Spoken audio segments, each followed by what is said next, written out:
हानिया और लाइबा बचपन की सहेलियां थीं और एक ही स्कूल में पढ़ती थीं। गर्मियों की छुट्टियां शुरू हुईं तो उन्होंने प्रोग्राम बनाया कि इस बार कुछ मुहिमजोई एडवेंचर की जाए।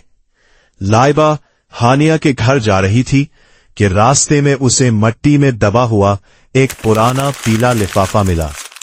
जब दोनों ने उसे खोला तो अंदर कोई खत नहीं बल्कि एक हाथ से बना हुआ पुराना नक्शा था, जिस पर एक बड़े से मकान की निशानदेही की गई थी और लिखा था, छुपा हुआ सच यहां है।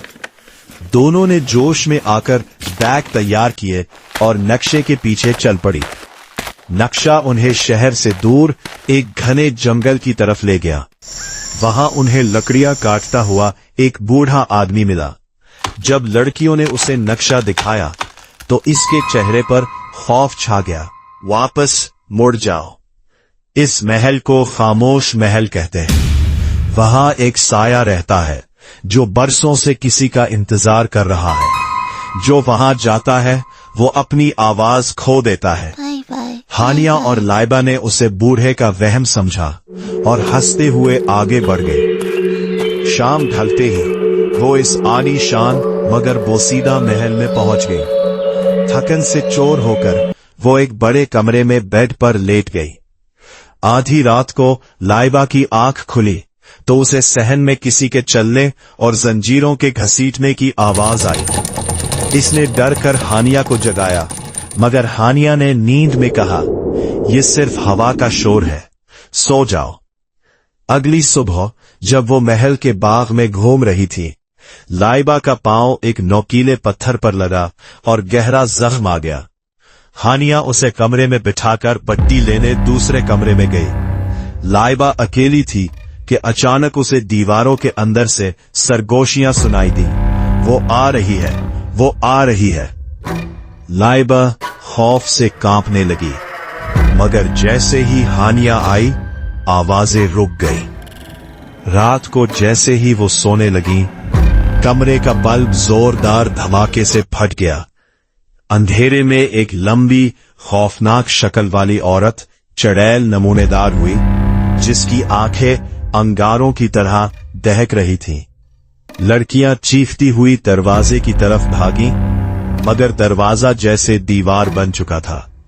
हानिया ने फौरन बैग से वही लिफाफा निकाला तो उसमें से एक छोटी पर्ची गिरी, जिस पर लिखा था, मेज पर रखा नीला महलूल, इस पर छिड़को, मगर याद रहे साया वही बनता है जो तुम्हारे अंदर छुपा हो। चुड़ैल ने हानिया को जोर का धक्का दिया, वो बेहोश हो गई। लाइबा के हाथ से बोतल गिर गई, मगर ऐन वक्त पर हानिया को होश आ गया। उसने बोतल उठाकर चुड़ैल पर पानी छिड़का। चुड़ैल धुआं बनकर गायब हो गई और दरवाजा खुद बखुद खुल गया। वो दोनों हाँफती हुई बाहर निकली तो वही बूढ़ा लकड़हारा बाहर खड़ा था। उन्होंने खुशी से बताया, हमने चुड़ैल को खत्म कर दिया। बूढ़ा खामोशी से मुस्कुराया और बोला, तुमने चुड़ैल को खत्म नहीं किया बेटी, तुमने तो इस कैद को खोल दिया है। वो बोतल चुड़ैल को मारने के लिए नहीं, बल्कि उसे इस दुनिया में मुस्तकिल लाने का रास्ता थी। लाइबा ने पीछे मड़कर देखा तो महल गायब हो चुका था, मगर हानिया के हाथ पर वही निशान बन चुका था जो इस चुड़ैल के चेहरे पर था। दोनों सहेलियां खामोशी से अपने घरों को लौट गईं, मगर अब हानिया कभी नहीं हंसती थी।